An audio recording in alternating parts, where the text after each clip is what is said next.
بخاری شریف میں ہے کہ نبی کریم صلی اللہ علیہ وآلہ وسلم نے خواب میں دیکھا کہ دجال خانہ کعبہ کا طواف کر رہا ہے۔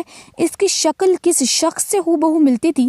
تفصیلات میں جانے سے قبل ہمارے ناظرین سے گزارش ہے کہ ہمارا چینل اوصاف ڈیجیٹل سبسکرائب کر لیں۔ نبی کریم صلی اللہ علیہ وآلہ وسلم کی حدیث مبارکہ ہے کہ دجال ہر جگہ جائے گا لیکن مکہ اور مدینہ میں داخل نہیں ہو سکے گا۔ اللہ تعالیٰ نے فرشتوں کی ڈیوٹی لگا رکھی ہے کہ جب دجال آئے گا تو اسے مار مار کر بھگا دیں گے۔ حدیث شریف میں آتا ہے کہ جب فتنہ دجال کا ظہور ہوگا تو اللہ پاک حرمین شریفین کے ہر دروازے پر 2 فرشتے مقرر کر دیں گے جو اسلام مخالف لوگوں کو دجال اور دجال کے حامیوں کو اندر داخل ہونے سے روکیں گے۔ اسی طرح ایک اور حدیث مبارکہ میں ہے کہ نبی کریم صلی اللہ علیہ وآلہ وسلم نے فرمایا کہ میں نے خواب میں دیکھا کہ سیدنا عیسیٰ ابن مریم 2 انسانوں کے کندھوں پر ہاتھ رکھے ہوئے کعبۃ اللہ کا طواف کر رہے ہیں، اور اسی خواب میں نے یہ بھی دیکھا کہ دجال بھی آپ کے پیچھے کعبۃ اللہ کا طواف کر رہا ہے۔ ان سے حضرت عبداللہ بن عمر رضی اللہ عنہ نے بیان کیا، رسول اللہ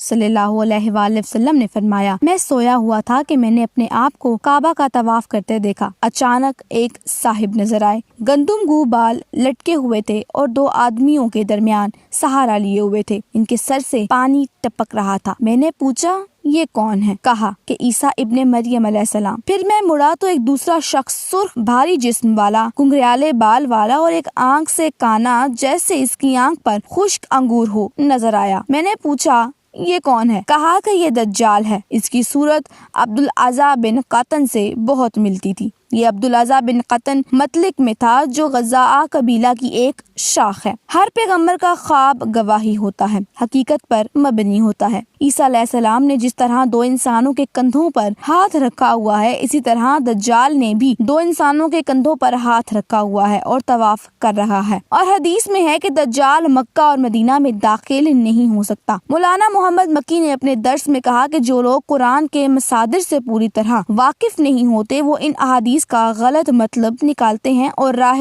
راست سے بھٹک جاتے ہیں۔ دونوں احادیث اپنی جگہ درست ہیں۔ ہوگا یہ کہ دجال کعبہ کا طواف کرے گا لیکن اس وقت اس نے دجالیت کا دعویٰ نہیں کیا ہوگا، اسی لیے اسے اجازت ہوگی، لیکن جب وہ دجالیت کا دعویٰ کرے گا تب اللہ رب العزت کی طرف سے اس پر پابندی لگا دی جائے گی اور مکہ اور مدینہ کے راستوں پر فرشتے متعین کر دیے جائیں گے۔ اسی حدیث شریف کے تناظر میں مولانا محمد مکی صاحب نے عزازیل کا واقعہ سنایا کہ وہ بھی ملعون ہونے سے پہلے جنت میں ہی رہا کرتا تھا، اللہ پاک سے تو کچھ بھی پوشیدہ نہیں، مگر پھر بھی اس کی آدم علیہ السلام کو سجدہ نہ کرنے کی بے جا تعویلوں اور بحث سے پہلے تک اسے جنت میں رہنے دیا گیا، اور جیسے ہی اس نے حکم خداوندی کے خلاف جانے کی گستاخی کی اسے ملعون قرار دے کر جنت سے نکال دیا گیا، اور وہ ابلیس جو پہلے فرشتوں کا سردار یعنی عزازیل تھا اب ابلیس اور دھتکارا ہوا قرار دے دیا گیا۔ اوصاف ڈیجیٹل سے فی الوقت اتنا ہی۔ اسی طرح کی نیوز جاننے کے لیے ہمارے چینل کو سبسکرائب کرنا نہ بھولیے گا۔